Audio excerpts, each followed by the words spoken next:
Olá, gente, boa noite, bom dia. Espero que estejam todos bem, com saúde e seguros. O meu nome é Jussi Varros, eu sou atriz, produtora cultural e artista plástica e moro na cidade de Florianópolis. Eu sou Rodrigo de Freitas, cineasta, roteirista e documentarista. Esse é o podcast Cinema e Memória, que é uma contrapartida social do filme documentário Manuel e a Canoa, realizado pelo governo do estado de Santa Catarina por meio da Fundação Catarinense de Cultura, com recursos do Prêmio Elizabeth Anderle de Apoio à Cultura, Patrimônio Cultural, edição 2019. Serão 3 episódios onde conversaremos com pessoas envolvidas nas produções cinematográficas catarinenses, que contribuem para a valorização, documentação e preservação da nossa cultura. E para abrir esse podcast, convidamos o ator, diretor, documentarista e roteirista Renato Turnes, para a gente trocar uma ideia sobre cinema, sobre arte, sobre o que ele quiser falar, mas principalmente para falar um pouquinho sobre o seu filme Homens Pink, que traz as memórias de 9 senhores gays, filme que foi lançado no ano passado, já foi exibido em vários festivais e com várias premiações, e que agora, inclusive, foi selecionado no Festival Internacional de Cinema LGBTQIA+, do Rio. E, Renato, tu pode falar um pouco sobre você, um pouco sobre a sua trajetória, sobre o que você quiser, enfim. É você quem me vê. Renato? Você me sugou, me deixou cansada. Acho que ele caiu. E agora? Acho que ele voltou. Renato? Oi. Caiu. Acho que caiu a coisa aqui no meio. Voltou, tá aí? Oi, tô aqui. Tu nos ouviu? Ouvi até uma parte. Esse é Renato Turnes, diretor, modelo, não sei o quê. Renato, você pode falar um pouco sobre você, sobre a sua trajetória, sobre o que você quiser? Enfim, vamos falar. Vocês têm tempo, gente, pra falar sobre... Opa! Não vou parar Tamo mais com de tempo. falar. Eu sou um falastrão. Então, se eu estiver me passando, vocês podem me cortar. Não, pode deixar. Mas então, oi, bom dia, boa tarde, boa noite para quem estiver escutando a gente. Eu sou Renato Turnes, sou ator. Bom, a Ju já me apresentou, mas eu moro em Florianópolis, né, em Santa Catarina, e trabalho com teatro e cinema, né?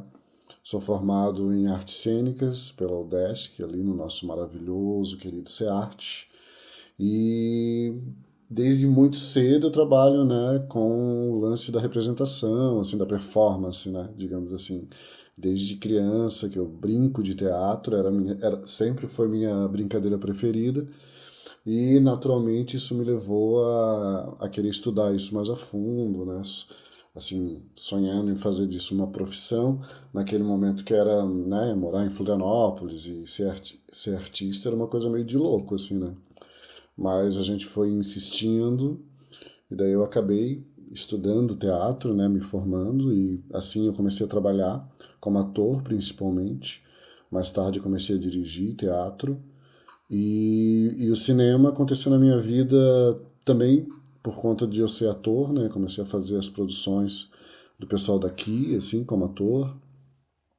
E logo também eu já comecei a me envolver com a parte da produção e então a direção. E o roteiro, né? Que são as duas coisas que eu faço mais, assim, em cinema hoje. Então a minha vida se divide entre essas duas coisas, o teatro e o cinema, mas também encontra, digamos assim, um ponto de conexão, onde as duas coisas se misturam, né, em termos de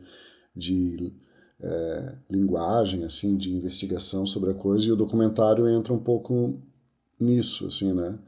Eu comecei a fazer documentário, eu sempre me senti atraído pela linguagem documental, mas talvez o natural fosse que eu, sendo de teatro e sendo ator, né, me interessasse muito mais pelo lance da ficção, do personagem e tal, mas a linguagem documental sempre eu me senti muito atraído por ela, e comecei a dirigir, então, documentários, né. O primeiro documentário que eu dirigi foi sobre teatro, né, que foi uma pesquisa que a gente fazia com o Circo Teatro Biriba, que é uma companhia tradicional de circo-teatro aqui de Santa Catarina. Eu comecei documentando o trabalho deles, né? E durante anos eu fiz 3 documentários com eles, fiz outros projetos de memória sobre eles também. Então já tinha aí, né, uma ligação entre as duas linguagens, assim, eram documentários sobre teatro, né? E eu também comecei a me interessar em experimentar a linguagem documental no teatro também, né? Então eu comecei a, né, vinha um pouco assim, estava surgindo bem forte essa onda do performativo, né? De trabalhar a experiência real como fonte assim de criação, de dramaturgia e de performance. E eu me interessei muito por isso também. Então, vários trabalhos que eu fiz em teatro como diretor, assim, eles também partem de procedimentos documentais, assim, né? E essa coisa do teatro documentário, da performance documental, concomitantemente eu fazendo documentários audiovisuais mesmo, né? E esse meu último trabalho, Homens Pink, ele é documentário e é performance também. O documentário a gente estreou, né, ano passado e está rolando ainda, e a performance a gente não conseguiu estrear presencialmente, a performance baseada na pesquisa, né, no trabalho. A gente não conseguiu estrear presencialmente devido à situação pandêmica em que nos encontramos. Tem uma versão em casa e tal, filmada em casa, mas ela propriamente dita ainda está inédita. Achei massa que você falou dessa relação do teatro com o documentário e a performance, né? E eu vendo o seu filme Riso sobre Rodas e vendo o Homens Pink, na minha visão ali de espectador, né? Eu senti que o Riso sobre Rodas era algo bastante performático na forma da filmagem, né? Tinham pequenas cenas dos carros, dos caminhões na estrada e, enfim. E no Homens Pink, eu senti que a base, assim, do documentário, desse documentário, era o roteiro, né? Assim, o ponto forte. E foi muito louco, assim, porque no final do filme eu fiquei... Eu percebi algo no sentido de... Pô, eram todos senhores, né? Homens mais velhos, né? Contando sobre... eles começam, se eu não me engano... será que eu posso dar esse tipo de spoiler? Não sei. Enfim, mas eu me senti... Eu senti que eu tava escutando garotos falar... e eles foram envelhecendo ao decorrer do filme. Eu acho que isso foi um trabalho do roteiro bastante, né? Uhum. E claro, né? As outras imagens de arquivo são sensacionais, mas eu acho que, cara, esse roteiro acho que foi muito, muito bem construído, esse roteiro. Então, eu ia perguntar justamente sobre a questão do roteiro, como que foi pra ti a criação desse roteiro, né? Uhum. Enquanto sujeito gay também, vivendo essas coisas, né? Eu acho roteiro de documentário, pra mim, é a coisa mais louca, assim, tipo, e um pouco imprevisível, né, que pode acontecer. Geralmente eu começo um projeto, obviamente tendo uma ideia de roteiro, né, um pré-roteiro, talvez, assim, alguma coisa definida, mas obviamente que o documentário é esse campo aberto, assim, né, de possibilidades e surpresas. Então tu tem ali as pessoas que tu vais encontrar e tu não sabe o que vai acontecer nesse encontro, né, propriamente, que palavras serão usadas, né, que histórias vão ser contadas.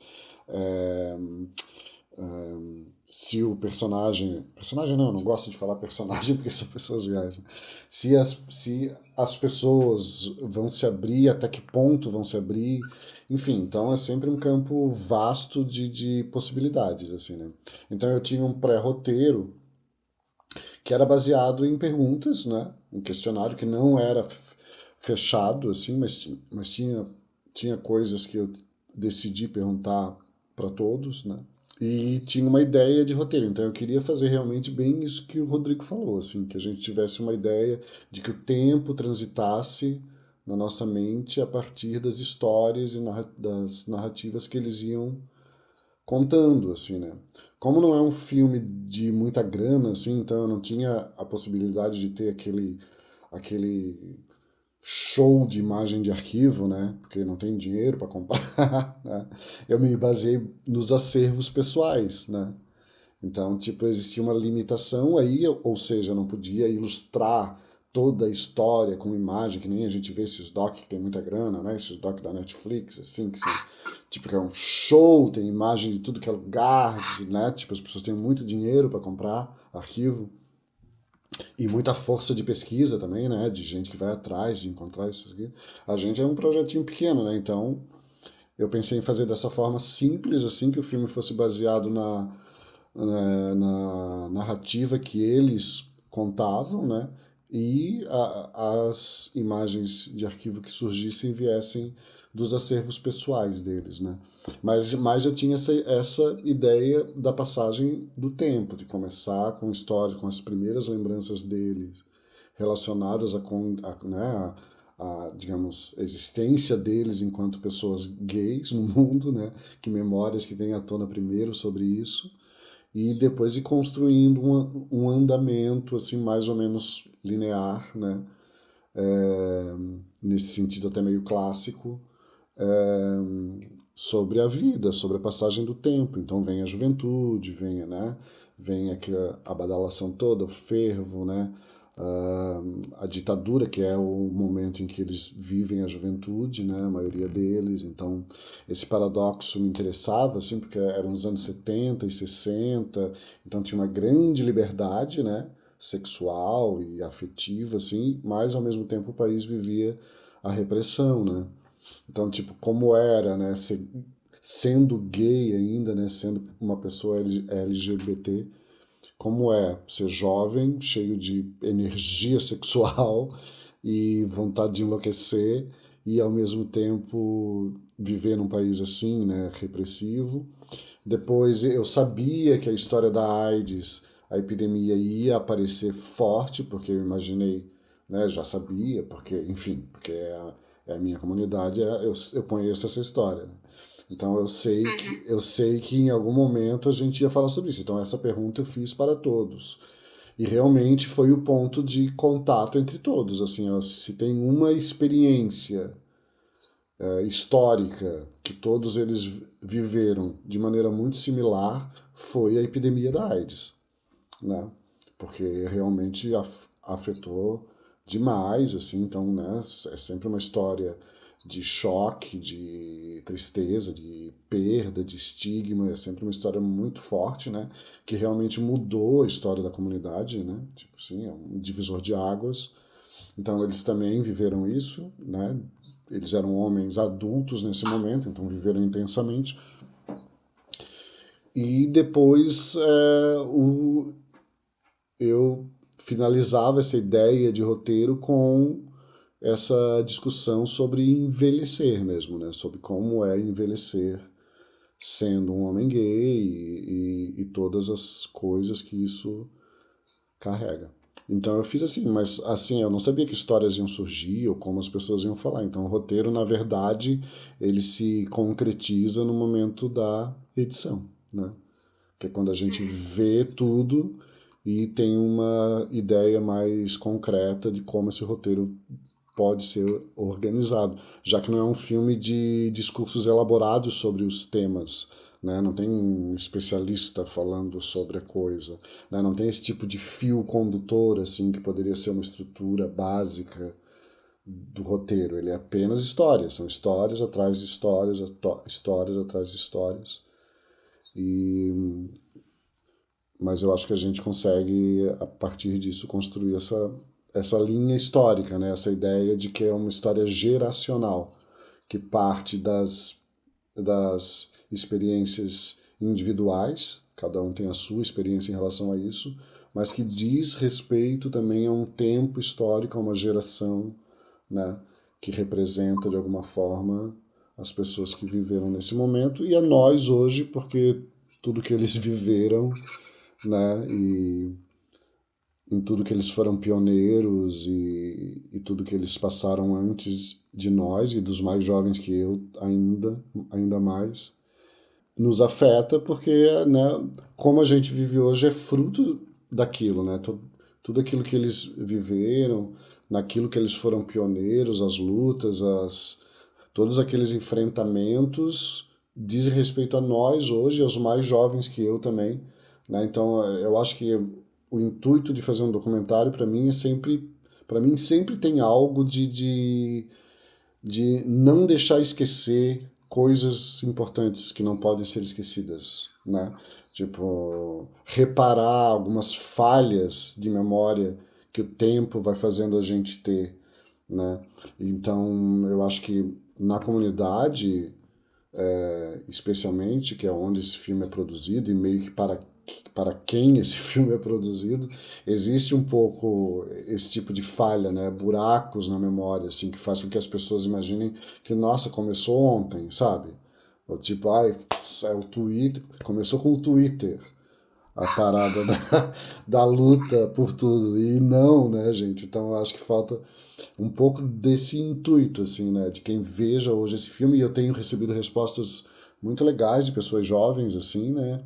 Sobre o filme, que é bem isso, assim, né? Tipo, cria um sentimento de reverência, assim, a quem veio antes, um respeito, né? Que é uma coisa que a gente precisa ter, porque esses senhores, às vezes, eles são muito cruelmente tratados pelos padrões nos quais a sociedade, de maneira geral, e a comunidade, em sua maneira particular, estabelecem como aquilo que vale, sabe? Aquilo que é o jovem, que é o belo, que é o sexualmente formidável, entendeu? E esquece um pouco as narrativas e a importância de pessoas que vieram antes.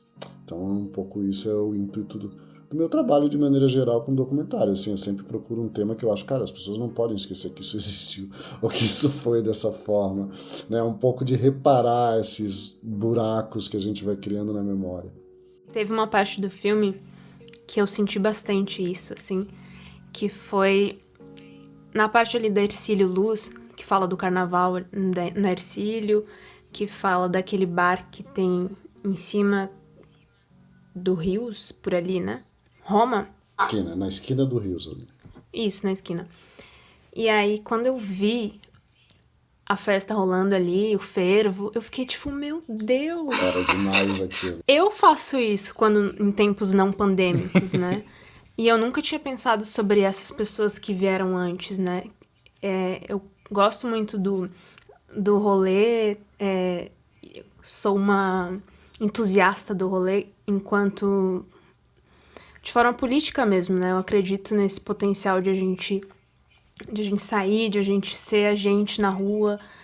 E quando eu vi essa parte, eu meio que dei um clique, assim, nunca tinha parado pra pensar realmente sobre isso, sabe? Sim, é bem... Mas eu queria... Não, Pode falar, desculpa. Não, só queria falar que essa história do Roma é uma história muito... Eu até tenho um outro projeto que aprofunda um pouco mais a história do Carnaval do Roma, porque ele é totalmente esquecido, assim, tipo, tem muito pouco material sobre esse fenômeno, porque foi, que era o Carnaval do Roma. O Roma, para quem não sabe, era um bar que existiu aqui em Florianópolis, na Avenida Hercílio Luz, onde, na verdade, começou a história do carnaval gay na cidade, assim, né? Tanto que a cidade, durante muito tempo, foi conhecida como o melhor carnaval gay do Brasil. E até hoje, né? Meio assim, tem essa história. Foi ali que começou. Então, no Homens Pink, a gente conta um pouco a história, né? Desse bar, que era um lugar onde as bichas começaram a ir, a frequentar no carnaval, começaram a se montar, né, e de repente virou um grande desbunde de bichas montadas no carnaval. Vinha bicha de São Paulo, do Rio de Janeiro, de outros lugares para se montar e passar o carnaval aqui. Né, e as imagens que eu consegui que pertencem ao Carlos, que é um dos entrevistados, fecharam, assim, porque eu queria muito contar essa história, mas eu achava que essa história era uma história muito visual, assim, né?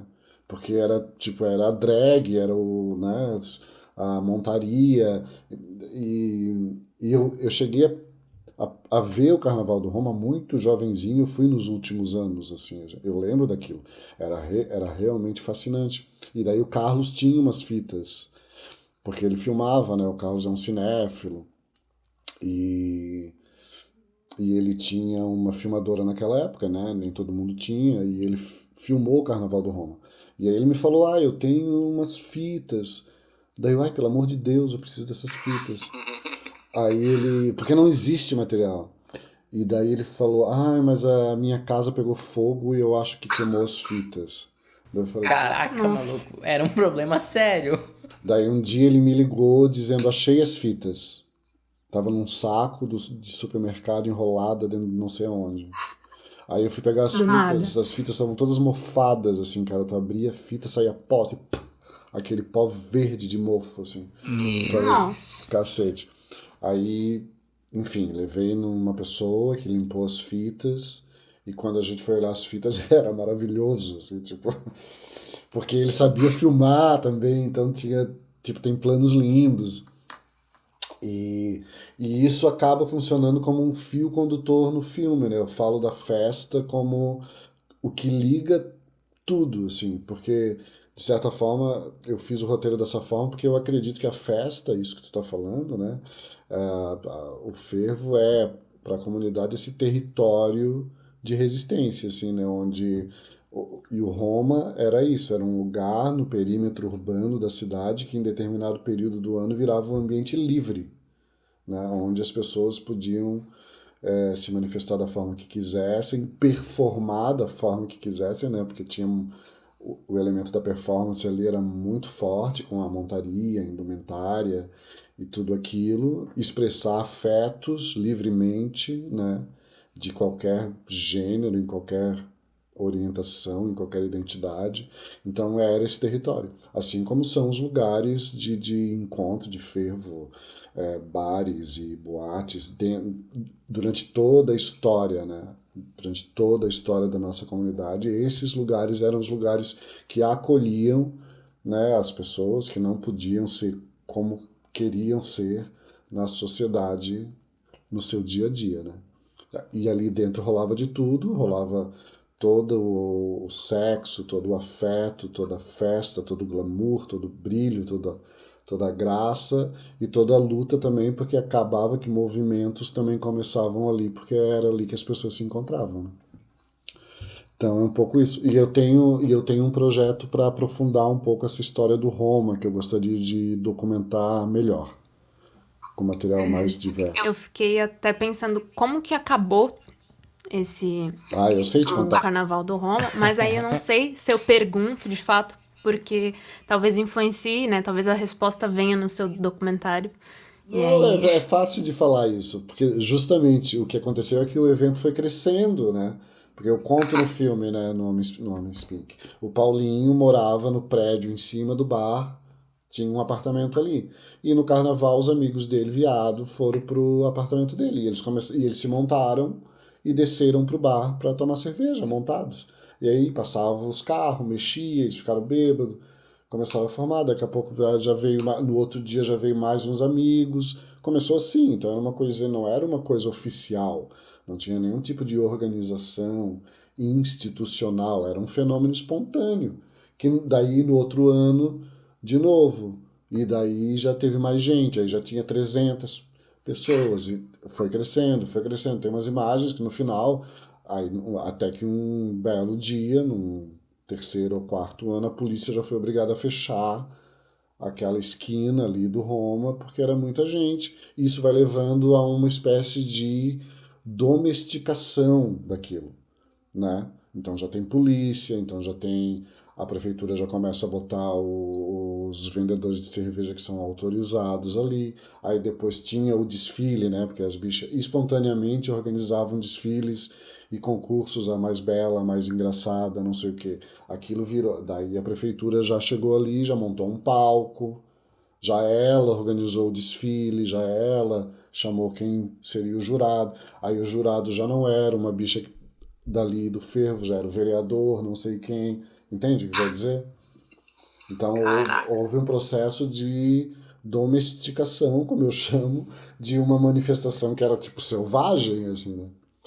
E até que acabou, quando aí eu lembro ainda, quando eu fui nesse carnaval, novinho, já tinha um palco grande, com equipamento de som, já vinha show de fora, já não pertencia mais às pessoas que começaram aquilo ali. Já era um evento que já fazia parte do calendário da cidade, portanto, atraía turista e isso tudo. Até que ficou tão grande que a prefeitura achou melhor mudar de lugar. Então botou o palco lá no aterro, lá não sei onde. Então já há um afastamento, já não estamos no centro da cidade, já não estamos no meio das pessoas, vamos dar aquela segregadinha, né? Mas onde que é esse aterro? Tu não conhece o aterro, Rodrigo? De Itacurubi? Manezinho. De onde que tu nasceu, Rodrigo? Eu não sou daqui, cara, por incrível que pareça, mas... O aterro da Baía Sul, o aterro onde... Ah, tá, claro, ali que botaram, aterraram, claro. É, onde tá a metade da cidade é aterro ali, agora, terminal, rodoviária.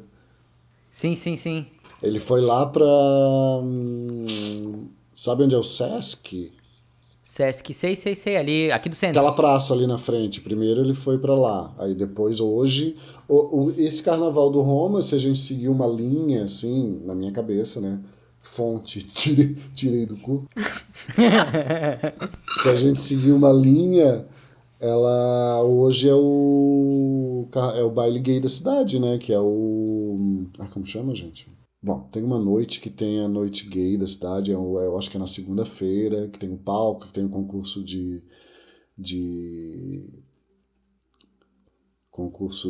o desfile com a mais caricata, a mais bonita, não sei o que. Isso tudo existe hoje ainda, só que de uma forma totalmente oficial, assim. É isso. Daí acabou, né? Acabou Roma. Mas é uma memória que eu quero documentar melhor, então eu tenho esse projeto que é de entrevistar mais pessoas ligadas a isso, encontrar outros materiais, porque é impossível que as pessoas não tenham materiais e narrativas sobre aquilo, né? Só que não é um projeto de filme, esse é um projeto de livro que eu quero fazer. Ah, que da hora, com fotografias também, né? É, com fotos e depoimentos. Legal. Inclusive, se alguém estiver ouvindo, né, esse podcast e tiver esses registros, entre em contato. Renato, eu queria te perguntar também como que você escolheu as pessoas que ia entrevistar? Como que surgiu esses nomes? Bom, eu comecei, eu queria alguma diversidade, assim, no sentido de me afastar um pouco da minha bolha, assim, não. Então, para mim seria muito fácil encontrar homens gays mais velhos do teatro, sabe? Assim, de universos que são muito próximos a mim. Então, eu decidi não fazer isso, assim, apesar de ter o Tony, que é um homem de teatro, eu acho que ele é o único. Ah, não, o Celso também. O Celso é um produtor de teatro. Mas eu não conhecia. Então foi indo uma coisa assim, tipo, eu deixei meio acontecer, tipo, falava do projeto para as pessoas, daí as pessoas falavam, eu conheço alguém.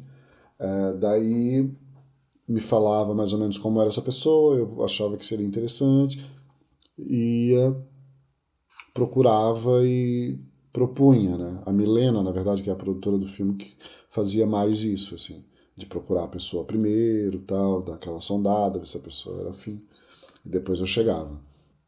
Então foi indo meio assim. Eu tinha a ideia de fazer em Florianópolis e em São Paulo, né, como é. Então os personagens são divididos assim entre Florianópolis e São Paulo. E sempre assim, indo, um conhece o outro, aí às vezes um indicou o outro. Quem poderia te falar muito bem sobre isso é tal pessoa. Então eu chegava nessa pessoa, né? Alguns não rolou, assim, tipo, ou porque não se interessou, ou porque eu senti que não seria bom, né? Isso acontece também. E foi assim. A gente tem uma gama de pessoas que trabalham com diferentes coisas, sabe? Histórias bem diferentes, assim. É isso que eu queria.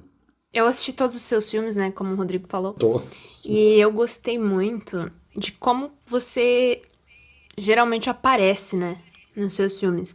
Sejam nos documentários ou não. E eu enxerguei isso como uma forma política mesmo. o orgulho de existir, de resistir, de ser artista. E no Homens Pink, inclusive, tem uma parte do projeto que é você performando essas memórias desses homens. E como que você decidiu fazer esse trabalho da performance para além do filme? Então, na verdade, essa ideia de fazer duas obras, assim, né, o documentário e a performance, surgiu realmente desse meu trabalho de investigar os limites entre as duas coisas, entre o filme documentário e o teatro, né? Então, eu, eu fui fazendo as duas coisas meio que ao mesmo tempo, assim, né? Primeiro eu filmei tudo, né? E depois, durante o processo de edição, eu comecei a trabalhar um roteiro para performance, que, que não que tem histórias que não entraram no filme e algumas que entraram que eu performo do meu jeito. Então eu tinha também filmado e daí eu fiz também eu fiz processos que eu chamei de provocações com outros artistas, outros homens gays também, de teatro que assistiram o material que eu tinha, uma seleção do material do documentário que eu tinha feito para eles, e também me ajudaram a elaborar ações e cenas e partes dessa performance, né? Que resultou numa performance final. É, o roteiro do filme, a princípio, eu tentei, durante o começo do processo de montagem do filme, eu tentei inserir mais esses meus momentos performando, no sentido mais óbvio do termo, assim. E eu não sentia que ficava legal, assim, tipo... Eu achava que era um pouco... Me soava um pouco, sei lá, ego trip, assim, de minha parte. Eu achava desnecessário aquilo. E eu comecei a entender que a minha presença no filme, ela já estava posta, né, sem necessariamente expressar essa presença através da performance num sentido mais performático mesmo do termo, né? Então eu tirei, tem só uma cena ali que eu faço com o vestido, né? Aquela cena Palco, né? que eu tô no palco e tal, mas de maneira geral eu estou no filme, então o documentário é performático nesse sentido, né? No sentido de que o autor se apresenta enquanto ele mesmo, né? Durante o filme expressando coisas, reagindo a coisas e relendo coisas, como na cena do vestido, né? Mas não assim, mas eu não quis mais que isso, assim, eu achei que isso já era o suficiente para dizer que ali estava também um artista recebendo aquelas informações todas e elaborando uma coisa outra a partir daquilo, né? Então eu tirei muito dessa ideia de ter performance no sentido mais estrito do termo do filme e deixei a minha presença como um elemento performático, sim, performativo eu diria até, mas de uma forma mais sutil, talvez, assim, um pouco mais subliminar e que explode nesse momento do vestido ou em momentos outros que eu estou interagindo com eles, né? Então, quando não é um olhar, o meu olhar como documentarista não é um olhar distante, né? Eu não estou olhando para aquilo como, estou estudando esse objeto exótico que não faz parte de mim, né? Eu sou apenas um observador. Não, tem um ponto de vista, tem uma posição política sobre aquilo e não existe muita distância entre eu e eles, né? De certa forma, nós somos um pouco parte da mesma coisa e é isso que eu queria que o documentário falasse. Essa sutileza também aparece no final, né? Nos créditos, quando você aparece e aí você tá no carnaval, né? Então eu achei muito foda essa parte. Que, ai, olha ele! Mesmo já tendo visto você. Tem gente que não percebe que sou eu ali, porque eu tô muito novinho. É essa vez que eu te falei, que eu lembro que eu fui. Eu tinha, sei lá, 20 anos. Uhum. E Exatamente, eu acho que nesse momento. E isso foi muito louco, cara, porque eu jamais imaginei que eu estaria nas fitas do Carlos, né? Imagina eu descobrindo isso na ilha de edição. Tipo assim, o que é aquilo? Volta, volta, volta!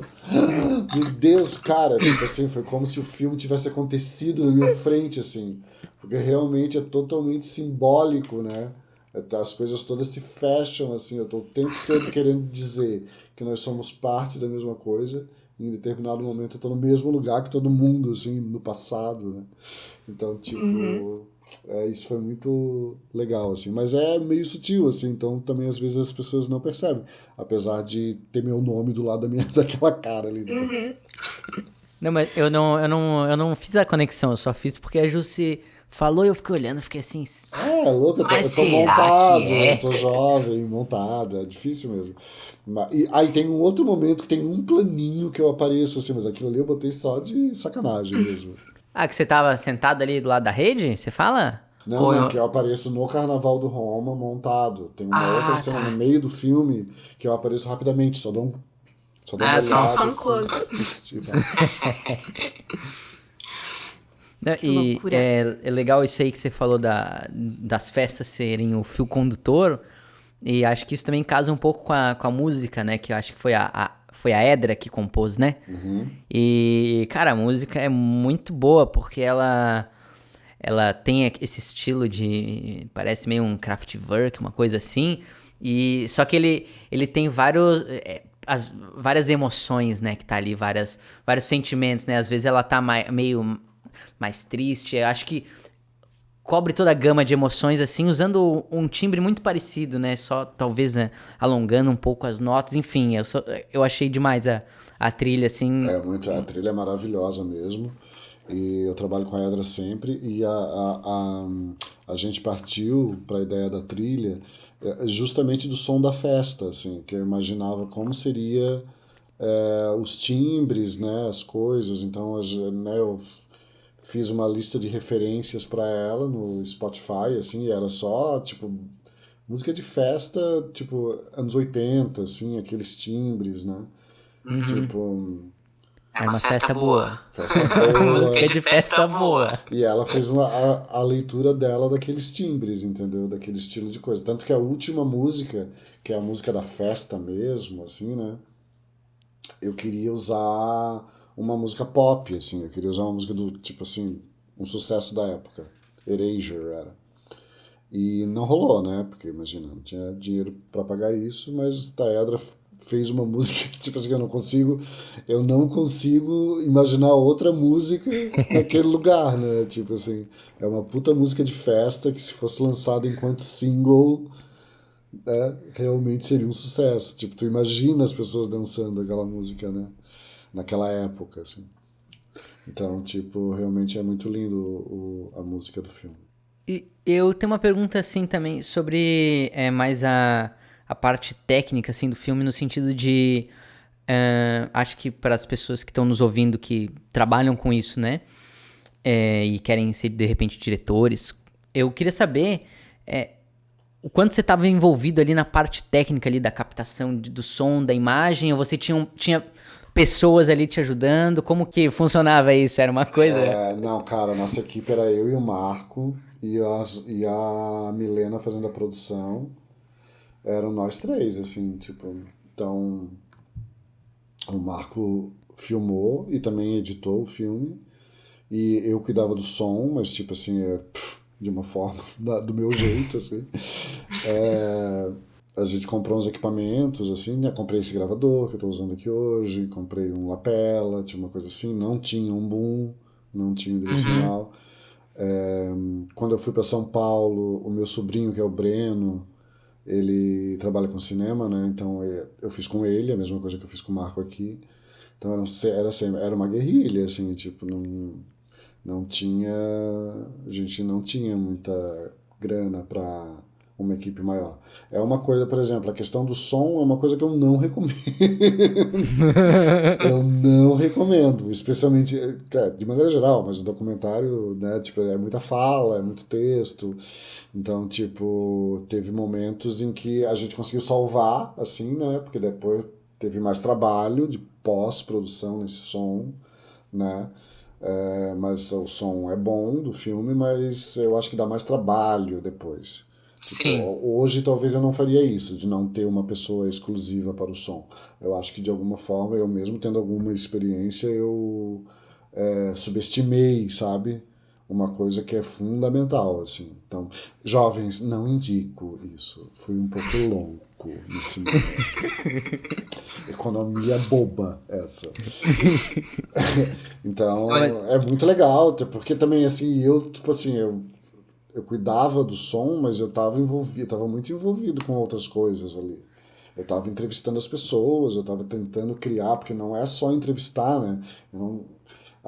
O meu lance é outro, tipo, é estabelecer um encontro, assim.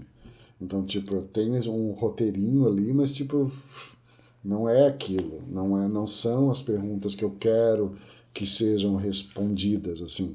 Eu quero estabelecer um ambiente de confiança, né, onde a pessoa se sinta, esqueça que tem, sabe, que tá dando uma entrevista. Eu quero um papo de iguais, assim. Eu acho que isso rolou, né? Porque realmente os entrevistados. Né, é genial, assim. Tem várias passagens, assim, do filme que você fala. Cara, na verdade você pensa, eu não acredito que ele tá falando isso, tá ligado? Pra câmera, tá? Saca? Vários momentos de. Eu nunca falei isso pra ninguém. Tipo, isso pra mim. Isso pra um documentarista é a grande vitória, assim, tipo. Cara, eu cheguei nesse lugar com essa pessoa que eu mal conheço, que eu encontrei 2 vezes na vida, falei por telefone, e eu consegui, sabe, estar aberto de tal forma a deixá-la aberta também para esse encontro que a gente criou aqui, sabe? Então, eu acho que documentário é muito isso para mim, né? Acho que as pessoas trabalham de maneiras muito diferentes. Mas para mim é um pouco esse momento íntimo, assim, tipo, é um momento de criar e estabelecer uma relação de intimidade com quem tu não tem intimidade, né? No meu caso, né? E daqui a pouco a gente tá falando de coisas que aquela pessoa nunca tinha falado para ninguém. E isso traz para o filme uma riqueza e traz para o momento da filmagem uma emoção, né?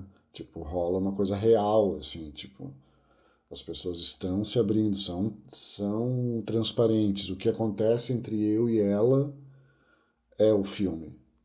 Né? O filme não sou eu filmando e a pessoa falando, é o que está entre essas duas coisas. Que é isso que o espectador vai sentir. É o que eu acho. Tá ótimo. É um bom achismo. Um bom achismo. Eu percebi isso bastante na troca com, eu acho que é Eduardo Fraga, o da yoga, ou Sim, enfim, o bailarino. algum bailarino. Que você fez, né, alguns exercícios com ele, eu achei bem assim, lá, povo do teatro, né? Não pode ver um chão. Aparece só um pouquinho no final, né? Aparece só um pouquinho. Ele que propôs aquilo. Vamos fazer um negócio aqui, uma improvisação. Opa, vamos lá. Já tirei o sapato, já virei do teatro. Eu sou das artes cênicas. Não me desafies. Não me desafies, Rosário. Já tirei o sapato na hora. Renato, desculpa, Rô, Não, pode falar. vai tu. Eu ia partir pra pergunta final. Tu não Meu quer... Deus, não, mas então deixa eu falar, porque eu acho que isso, o que eu vou falar vai engatar na tua pergunta final. Olha... Eu acho. Quero ver, hein? Criou uma expectativa. Quero ver, vou ficar ouvindo, ficar atentos aí a essa ligação Criou uma maravilhosa. expectativa agora. Então, lá no início, é que eu anotei isso quando a gente tava lá no início ainda, né, mas acabamos indo pra vários lugares, né, mas agora eu volto nisso, que é sobre a passagem do tempo, né, que né, acontece ali no seu documentário no sentido do tempo cronológico mesmo, né, da infância, de ir passando pela vida dessas pessoas, né, que estão falando ali no documentário, né. E uma das pessoas que você entrevista, eu não lembro o nome dela, mas ela Ela é paulista, com certeza ela é paulista. Ele fala sobre o preconceito que ele via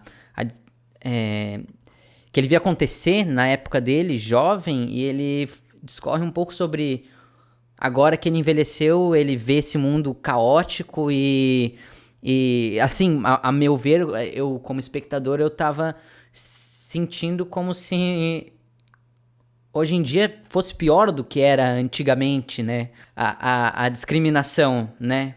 Então, eu queria te perguntar sobre isso, assim, porque como tu conversou com eles, né? Eu queria saber um pouco mais de você, né? Que tava ali, né? Com as pessoas. Talvez elas tenham te contado algo a mais, enfim, né?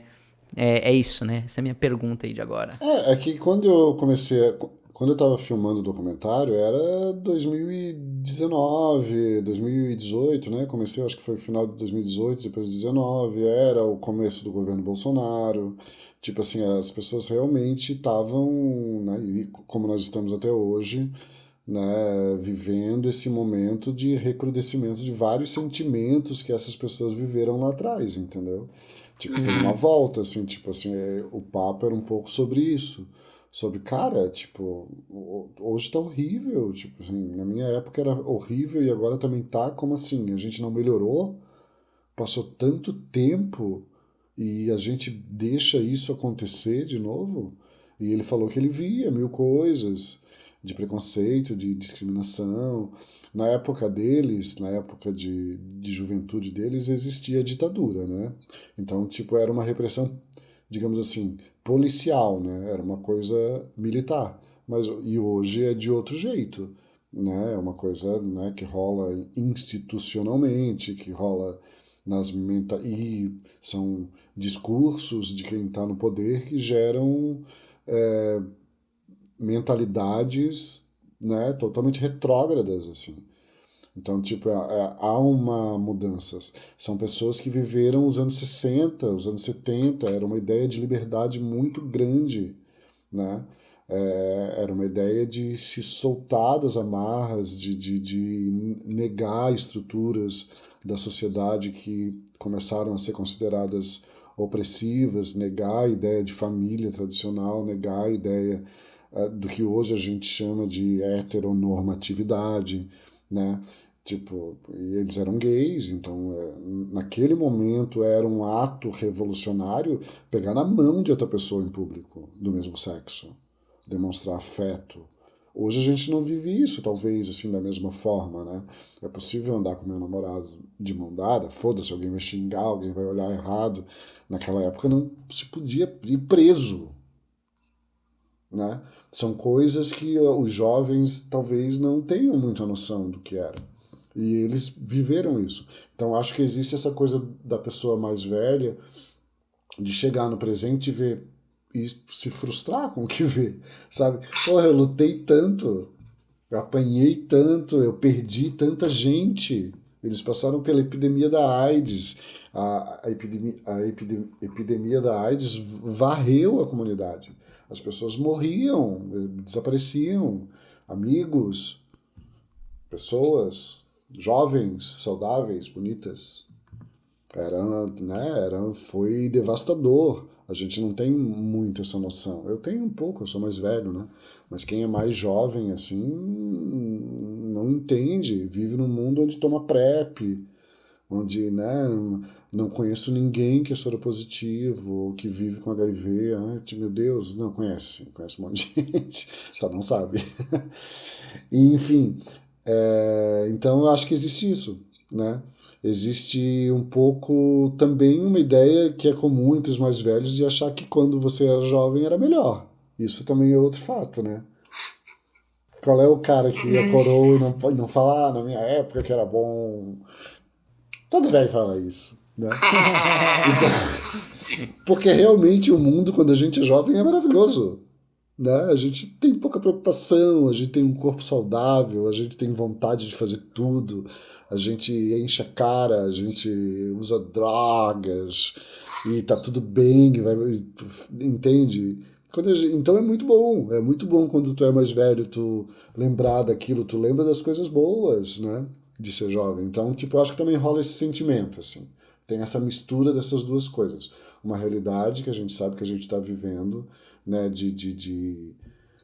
enfim, de recrudescimento de uma mentalidade mais libertária que vinha sendo construído, né, no país. Agora a gente deu muitos passos atrás. E também uma ideia de uma nostalgia da juventude. Então acho que essas duas coisas se juntam nessa fala dele, sabe? No filme, Renato, aparece o Celso Cury, autor da Coluna do Meio, na época da ditadura militar, falando sobre a censura que sofreu, e eu não pude deixar de relacionar com o momento atual em que a gente está vivendo, onde na semana passada, em maio de 2021, vocês também foram vítimas de censura por parte da Prefeitura Municipal de Itajaí, numa tentativa de silenciamento. E a pergunta que eu quero te fazer é: quando que será essa live? Quando que a gente vai fazer um mutirão de divulgação? Quando que a Gente, gente vai... as pessoas são burras, né? As pessoas são burras. É isso que eu posso te dizer. Porque foram lá, a gente tava lá, o projetinho do Daniel, pequenininho, orçamento de 10 mil reais, tá? Para fazer uma série de podcasts e videocasts com homens adultos, gays adultos, falando sobre suas memórias de infância. Esse é o projeto dele. Ele chamou a série de podcasts de Criança Viada Show. Não tem criança envolvida, só no nome, tá? Não tem nenhuma criança. Viram esse nome, fizeram um grande escarcéu, um monte de vereador babaca, imbecil, entendeu? Querendo palco, porque ano que vem é eleição, né? Estimulando o gado a salivar o seu ódio a tudo que eles não entendem, porque são burros. E isso gerou uma comoção, né? Itajaí, tem muito bolsonarista lá, essas coisas. E aí a live foi cancelada, né? Foi suspensa, ela seria no sábado. Ela foi suspensa porque, enfim, houve denúncias, houve um bafafá, o prefeito ficou louco, né? Fez vídeos dizendo, né? Sempre apelando para esse discurso grotesco de proteção à família e à criança, como se nós não tivéssemos sido crianças ou como se nós não tivéssemos família, sabe? Tipo assim, ou como se nós não pagássemos impostos também, como todos eles. Porque o dinheiro público não pode ser usado para isso. Por que não pode ser usado? Eu não pago também a porra do imposto? E os meus semelhantes também não pagam? Por que a gente não pode falar da gente? Então eu acho que o ato é simbólico nesse sentido, porque obviamente é uma tentativa de silenciamento, nós estamos falando de nós mesmos. Se nós não falamos de nós mesmos, é como se nós não existíssemos, e é isso que eles desejam. Seria melhor que a gente não existisse. Então quem não tem memória não existe, então não vamos acender as memórias das pessoas. O projeto, ao contrário do que eles dizem, porque eles não leram o projeto, né? Eles só leram o cartaz, aquela palavra criança, e foram envenenados. O projeto, na verdade, serve para proteger a criança, né? Tipo, a gente está ali dividindo as coisas que a gente passou quando a gente era criança e já expressava as pessoas que nós somos hoje, né? Então a gente sofreu, todo mundo sofreu bullying, todo mundo sofreu opressão, todo mundo foi zoado na escola, todo mundo se apaixonou pelo amiguinho da escola, entende? São experiências comuns, justamente para que a gente fale sobre isso, para que as crianças, que são muitas, porque é natural que seja, não expressem aquilo que a sociedade tem como expectativa de que elas expressem. Então, se o menino não for machinho, não ser bom no futebol, não for pegador de mulher, não saber brigar, entende? Ele vai ser uma criança viada, mesmo que ele não vire viado depois, até porque ninguém vira viado, né? Então, tipo assim, a criança viada é um termo tão amplo que nem diz respeito à orientação sexual dessa pessoa quando adulta. Entende? Só que, enfim, a gente explica, o Daniel explica isso no projeto, mas ninguém leu o projeto, porque as pessoas só queriam chamar a atenção. Então a live não aconteceu, mas ela vai acontecer, porque isso não faz o mínimo sentido, né? Então ela vai acontecer, só que ela vai acontecer muito maior do que ela era, né? Porque já saiu em todos os jornais, saiu na Folha de São Paulo, saiu hoje no Globo, né? O filho do Bolsonaro, sei lá qual, zero, sei lá o que falou, eu não sei quem falou, o Mário Frias falou, o Bolsonaro de certo vai falar na live de quinta, porque é uma cortina de fumaça maravilhosa, é a cortina de fumaça que eles querem. Meu Deus do céu, o cara tá apanhando naquela CPI lá, tipo assim, todo mundo com aquela cara de bandido, entendeu? Responsável por quase 500 mil mortes no Brasil.